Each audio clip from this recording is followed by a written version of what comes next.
his disciples and say that receive the Holy Spirit. God has already given the Holy Spirit. But disciples, తన శిష్యులు వారిని వారు ఒక 10 దినాల పాటు ప్రత్యేకపరచుకొని యేసు ప్రభు ఇచ్చినటువంటి వాగ్దానం, ఆదరణ కొరత కోసం వారు 10 రోజులు ప్రత్యేకపరచుకొని ఎదురు చూశారు ఇచ్చినటువంటి ప్రామిస్ కోసం. అప్పుడు వారు పెంతెకోస్తు దినాన ఆత్మను పొందుకున్నారు. ప్రామిస్ ఇచ్చిన వెంటనే పొందుకోలేదు, వారు సపరేట్గా ప్రత్యేకపరచుకొని ఎదురు చూడటం వల్ల పొందుకున్నారు.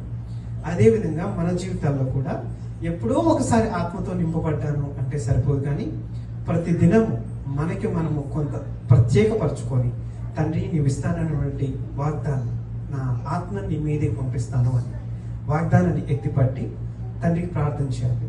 నీ శక్తితోటి, నీ బలంతోటి, నీ ఆత్మతోటి నింపు ప్రభువా అని చెప్పేసేసి అప్పుడు తండ్రి తన ఆత్మను మన మీదకి పంపిస్తే మన శక్తి చేత, మన బలము చేత, మన ఆలోచనలు, మన తెలివితేటల చేత చేయలేని పని దేవుని యొక్క ఆత్మ సహాయంతో చేయగలుగుతాం. ఒక గొప్ప పనులు చేయాలంటే మన బలం సరిపోతుంది, కానీ దేవుని యొక్క ఆత్మ సహాయం